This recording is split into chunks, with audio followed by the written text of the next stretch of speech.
Bismillahirrahmanirrahim. Assalamualaikum warahmatullahi wabarakatuh. Perkenalkan, saya Rizky Nurul Amalia, calon guru penggerak angkatan 4 Kabupaten Tegal. Pada video kali ini saya akan mencoba mendemonstrasikan secara kontekstual apa yang sudah saya dapatkan dalam refleksi pendidikan Ki Hajar Dewantoro. Ada 4 hal yang akan saya paparkan di dalam video kali ini. Yang pertama adalah pendahuluan tentang filosofi pendidikan oleh Ki Hajar Dewantoro. Kemudian berikutnya adalah saya akan mencoba memahamkan sebuah ide atau gagasan yang kita peroleh dari filosofi pendidikan Ki Hajar Dewantoro. Yang kedua adalah menyampaikan alasan-alasan kenapa saya menggunakan gagasan ini. Yang ketiga, bagaimana mendemonstrasikan hasil penerapan ide gagasan dari Ki Hajar Dewantoro. Dan yang terakhir di poin keempat adalah saya akan menjelaskan tentang tantangan-tantangan yang dihadapi dan solusi yang akan kita ambil ketika kita memaparkan sebuah ide atau gagasan dalam konteks kelas dan sekolah. Untuk itu, mari kita simak video berikut ini. Selamat menyaksikan. Pendidikan menurut Ki Hajar Dewantoro adalah sebuah proses yang sejatinya mendidik peserta didik menjadi pribadi-pribadi yang unggul sesuai dengan kodrat dan zamannya.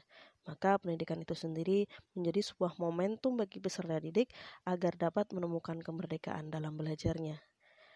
Ada beberapa intisari yang bisa saya simpulkan. Yang pertama adalah Ingarso Sung Tulodo, bahwa seorang guru sepatutnya melayani mereka dengan setulus hati, dan yang pastinya adalah memberikan teladan bagi mereka, memberikan contoh yang baik bagi para peserta didik mereka. Kemudian yang kedua adalah Ingmadio Mangunkarso, di tengah memberikan semangat berada di samping mereka untuk menjadi fasilitator dan juga motivator untuk terus menyulut semangat mereka. Dan yang ketiga adalah Tuturi Handayani, atau mendorong mereka dari belakang, mendorong setiap tumbuh kembang mereka sesuai dengan kodratnya masing-masing untuk mencapai sebuah kemerdekaan dalam belajar. Proses pembelajaran yang mencerminkan pemikiran Ki Hajar Dewantoro sesuai dengan kodrat zaman, yaitu keterampilan abad ke-21. Di sini berarti kita lebih merujuk kepada 4C atau yang kita sebut sebagai C. Yang pertama, critical thinking atau berpikir kritis. Yang kedua adalah creativity, kreativitas. Yang ketiga, collaboration atau kolaborasi. Dan yang terakhir adalah communication, adalah komunikasi. Bagaimana pembelajaran dapat mencerminkan keterampilan-keterampilan di abad kedua. Kegiatan pembelajaran yang mencerminkan pemikiran Ki Hajar Dewantoro tersebut dapat terwujud jika seorang guru dapat melayani mereka dengan setulus hati, bisa menjadikan dirinya sebagai tulodo atau menjadi teladan bagi para peserta didik menurut berdasarkan tutur kata, perbuatan yang dilakukan oleh guru tersebut. Kemudian berikutnya adalah ketika sang guru bisa membangun semangat, membakar semangat para peserta didik berada di sampingnya untuk menjadi fasilitator mereka untuk meraih apa yang mereka cita-citakan. Dan yang ketiga adalah ketika pengajar dapat mendorong tumbuh kembang anak tersebut, mendorong dari belakang sesuai dengan kodrat yang mereka miliki untuk mencapai sebuah kemerdekaan belajar. Pada bagian ini saya akan memaparkan penerapan ide atau gagasan sesuai dengan pemikiran Ki Hajar Dewantoro.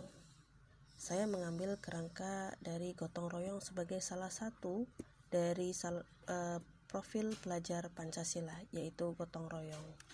Mengapa saya menyampaikan bahwa ide gagasan ini adalah gagasan yang baik? Karena ada 4 alasan yang akan saya sampaikan. Yang pertama adalah mulai lunturnya budaya gotong royong. Kemudian yang kedua, kita akan mencoba untuk menanamkan jiwa gotong royong kembali. Yang ketiga, menghidupkan kembali budaya nenek moyang bangsa Indonesia. Dan yang keempat adalah gotong royong ini merupakan salah satu keterampilan yang menjadi tujuan pembelajaran abad ke-21 atau yang sering kita kenal sebagai collaboration.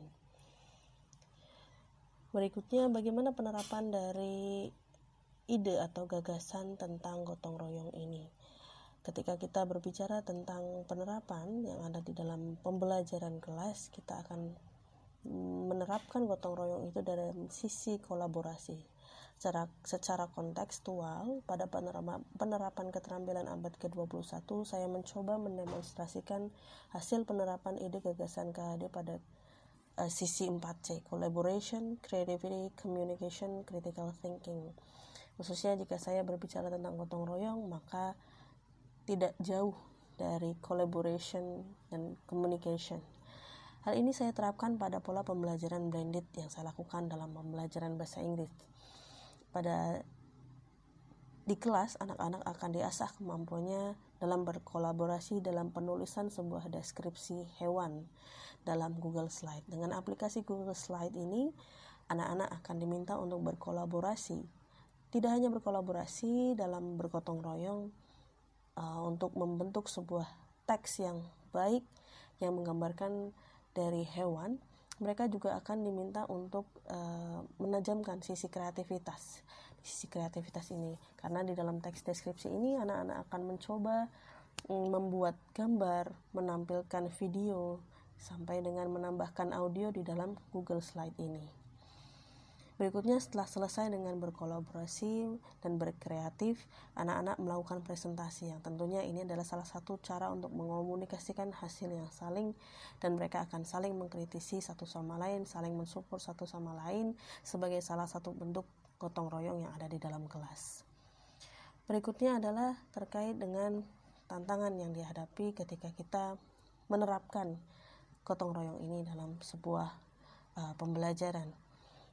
Yang saya rasakan ketika saya melaksanakan budaya kolaborasi atau gotong royong di dalam pembelajaran ini, salah satunya adalah anak-anak mungkin kurang termotivasi, beberapa anak saja, tidak semua anak kurang termotivasi. Maka sangat perlu bagi seorang guru untuk terus memberikan dorongan, untuk memberikan motivasi kepada anak-anak untuk terus berkolaborasi dan saling melengkapi satu sama lain.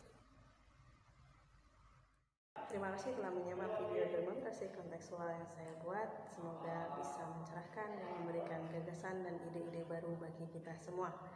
Guru bergerak, Indonesia maju. Dari saya sekian. Assalamualaikum warahmatullahi wabarakatuh.